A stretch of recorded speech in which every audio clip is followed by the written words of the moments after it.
Rias, a cold feminine voice echoed. Rias!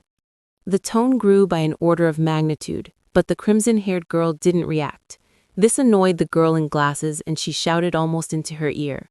Rias! Huh? She finally woke up. Oh, sorry, Sona. Phew. I was just lost in thought. She tiredly closed her eyes and leaned back in her chair. The girl was exhausted by something. It wasn't physical malaise, but if anything could undermine her like this, it could only be... Rias, you're completely undone. You can't get your mind off the upcoming engagement, can you? Sona, sitting next to her on the couch, looked at her sympathetically. Phew. Yes, you're right. I have no idea what to do. A weary sigh came from her side. Sona closed her eyes, elegantly adjusted her glasses, and addressed her again. Rias, I understand everything, of course, but there are more important matters right now. Representatives from our side and from the church have been sent to investigate the recent incident. You are responsible for this territory and therefore have the most direct relation to the matter, but you're floating in the clouds at a time like this. Sona frowned, continuing to pierce her with a serious gaze. I know. I just can't gather my thoughts. I'll deal with it now. However, her friend's tone was not convincing. Sona sighed tiredly and picked up the documents spread on the table.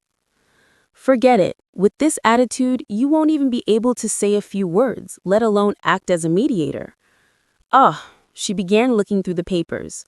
All right, deal with your problems and I will handle this matter. Rias opened her eyes and stared at her friend in surprise.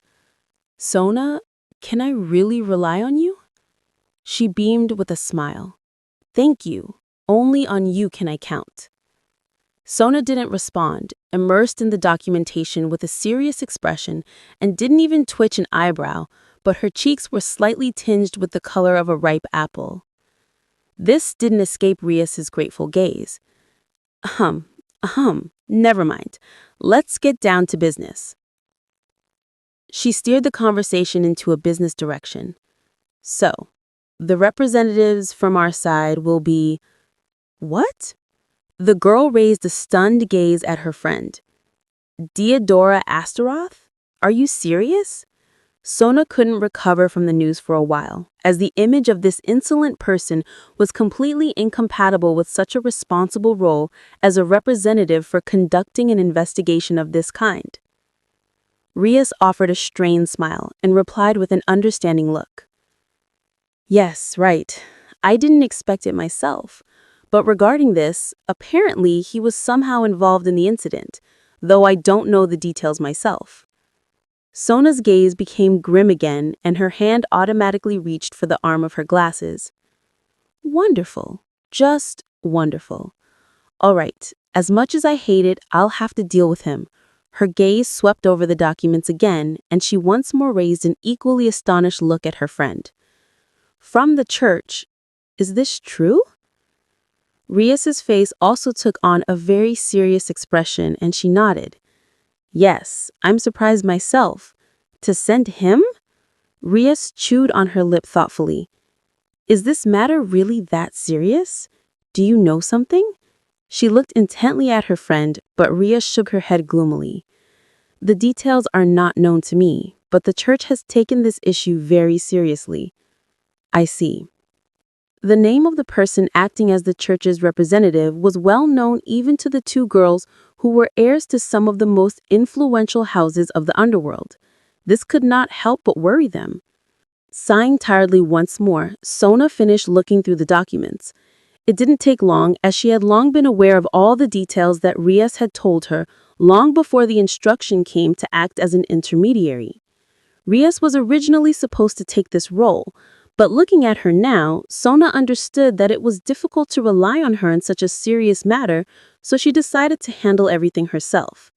Her friend was indeed going through a difficult period, and Sona wanted to support her with all her might. Well, there should be no problems with the replacement intermediary, as her status was in no way inferior to Rias's. Finishing reading, she handed the documents to the girl standing behind her. her queen, Tuzbeki, and addressed Rias again. So, everything is generally clear. Rias, when is the meeting? Huh? While Sona was reading the documents, Rias had once again disappeared from this world. The meeting, yes, the meeting. Oh. The girl looked at the clock and immediately exclaimed, in 10 minutes. She smiled apologetically. What? And you've been sitting here all this time? Sona exclaimed angrily. It's a good thing I arrived in time. Her gaze could have burned a hole in her face. Fine, never mind.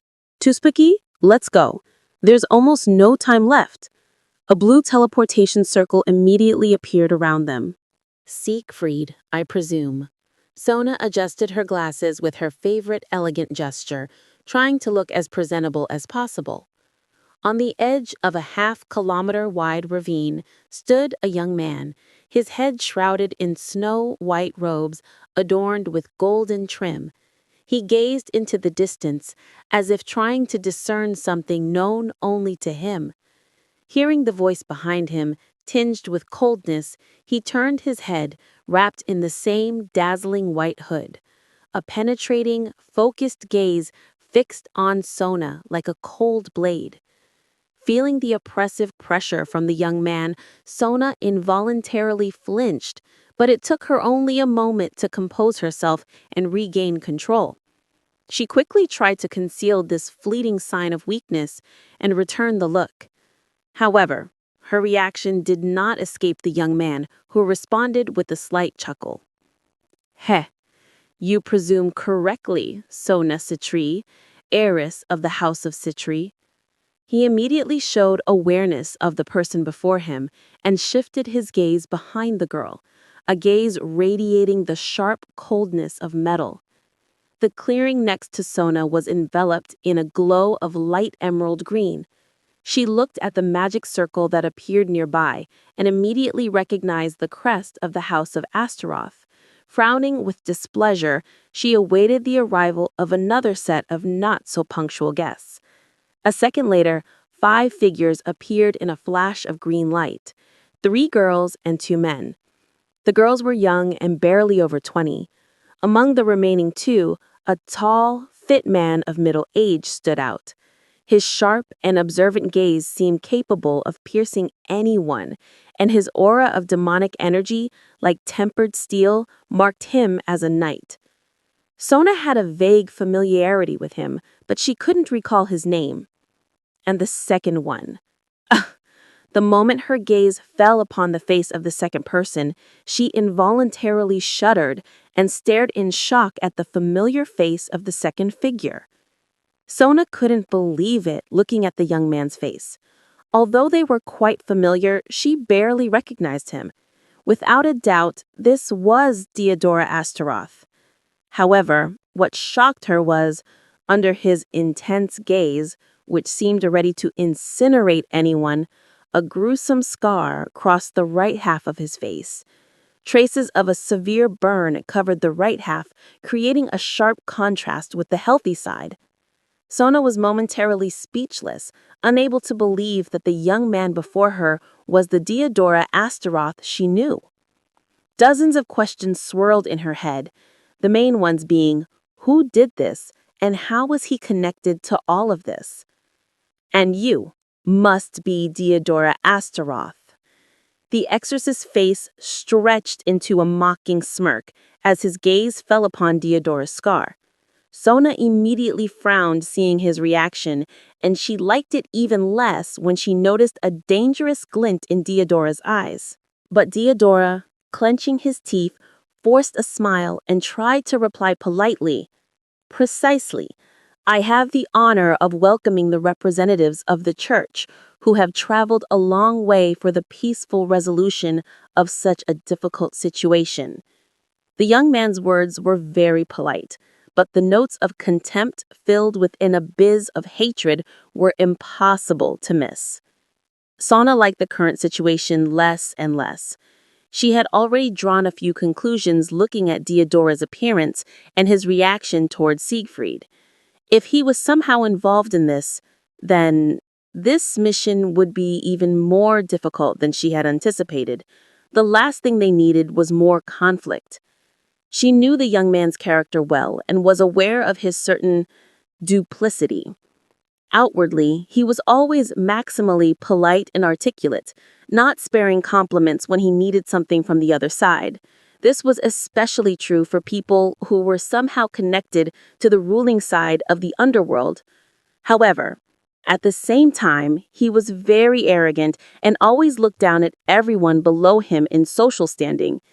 At that moment, his gaze made it seem like he was looking at pathetic insects who only lived by his personal grace. One could even say that this young man was their paragon. But now, his gaze held more than just arrogance. It was a fierce hatred, practically undisguised, and sliding into every word and look he directed towards the church members. In response to his words, Siegfried merely sneered and, ignoring him, turned his gaze back to the plain stretching for them.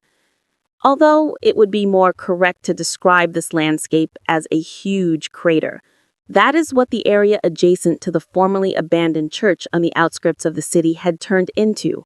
A practically perfect crater, 500 meters in diameter and at least 100 meters deep, stretched to the horizon. As for vegetation, not even a single pebble remained in the vicinity. Only scorched earth met the eye, where probably not even a single sprout would grow for several years. And this wasn't even the most striking thing. From within, one could still feel strong residual emanations of three types of power: demonic energy, light, and an unknown third force whose intensity was clearly not inferior to the other two, and perhaps even superior. Sona frowned, surveying the consequences of the incident. She absolutely didn't like any of this. Now, after several days had passed, when she had calmed down and seen everything with her own eyes, she perfectly understood that her conclusion that this was Rias's doing was somewhat premature. Even for her friend, who possessed an ancient lineage with a strong predisposition to the energy of destruction, to cause such consequences, it was impossible. Sona shifted her gaze to the young man in the white hood who was heading towards a group of 4 people in similar robes. 3 forces were involved in this incident, and while the source of the latter still raised many questions, the other 2 stood out very clearly: demonic energy and light. Moreover, their intensity was such that even after several days, the residual emanations had not weakened at all. Looking at the church representatives, she inadvertently frowned. She didn't expect that they would send one of their strongest exorcists. The first among the younger generation of exorcists, Siegfried. His gaze, which pierced her like a blade for a moment, spoke of vast combat experience, and the almost physical pressure of his heavy aura could have made low-level devils forget how to breathe. How seriously did the church take this issue to send even him? Her gaze darted to Diodora, who, grinding his teeth at being ignored, headed towards the church representatives. This demonic energy, emanating from there, is very similar to... Don't tell me. She continued to scrutinize the young man with the half-face burn, which was practically direct proof of his involvement in the incident. "Hey, you bastard! How dare you ignore me?" Diodora spat out words full of hatred and contempt towards Siegfried as he approached the church members. Sona's eyes widened. She rushed towards them. Siegfried, turning to him, gave him a bored look, but as soon as the scar came into his field of vision, he smirked contemptuously. "What's funny, freak? What are you staring at?" A quiet laugh was heard from under his hood. "No, nothing really. I just thought that decoration suits your face perfectly." "What?" Diodora's eyes practically popped out of their sockets. "Bastard! I will make all of you pay for this humiliation." He jabbed a finger at his scar. The smile on Siegfried's lips stretched even wider. I must disappoint you. With the exorcist's quiet laughter, his hood swayed slightly. To my greatest regret, we have nothing to do with this.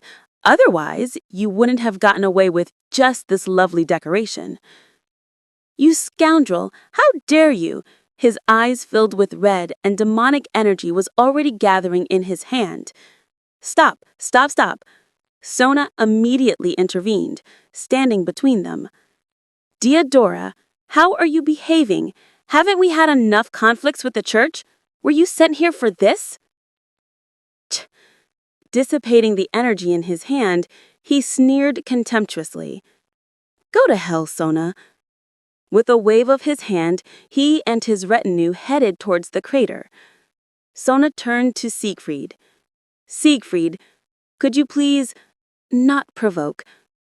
In that very moment, a sharp, blade-like aura pierced her, concentrated beneath his cloak from where 6 hilt ends were visible. His hands rested on their hilts, and the entire aura seemed to turn into the sharpest blade. But a couple of seconds later, the murderous aura instantly dissipated. Sona caught her breath and addressed him again. Siegfried, what have you found out? If we cooperate, we will achieve results much faster. But before she could finish, one of the church members whispered something to him. Is that so? Interesting. We're leaving. The people in white robes disappeared. Only Siegfried remained, who gave Sona one last intense look and turned away, saying only at the end, There is no need to work together. We will do everything ourselves. With those words, he also vanished. From watching the church members leave, Sona sighed deeply. 2. I will make all of you pay for this humiliation. Watching the church members leave, Sona sighed deeply.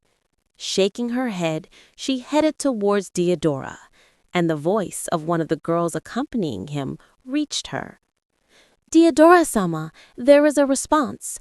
Direction 10 o'clock, distance 3 kilometers. Diodora's face contorted into a satisfied smirk. Finally, they will pay for everything. Heh heh heh. A laugh laced with undisguised hatred was heard. Marcus. He shifted his gaze to the man accompanying him.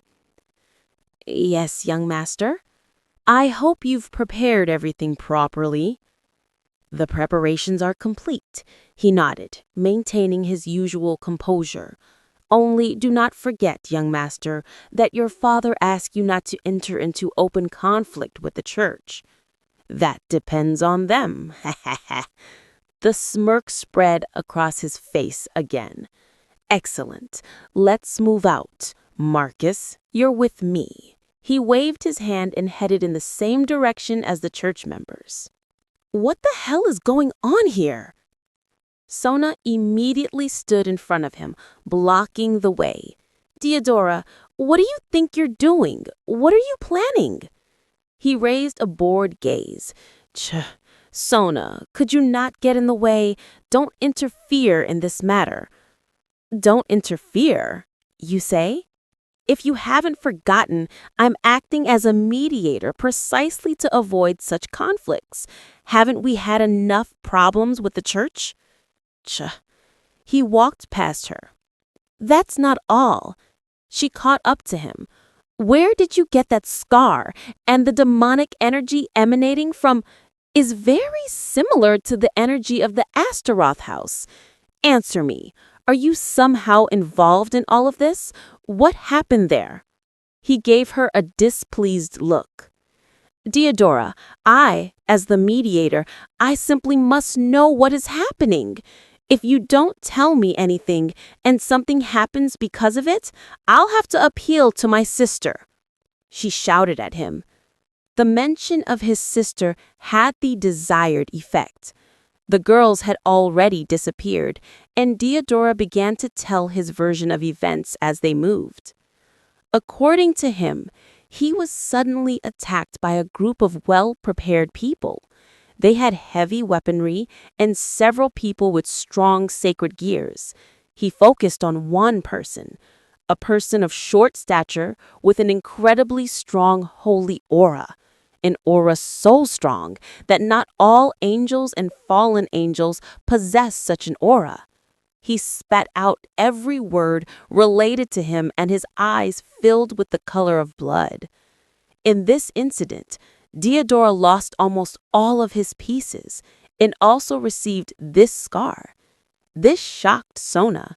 He surpassed her and Rias in capability, yet he barely managed to escape.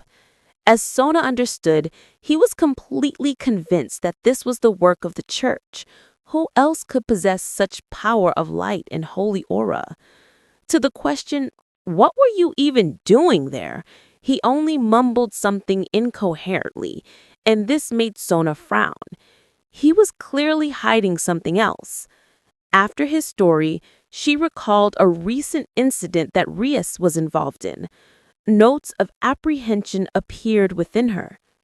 It can't be.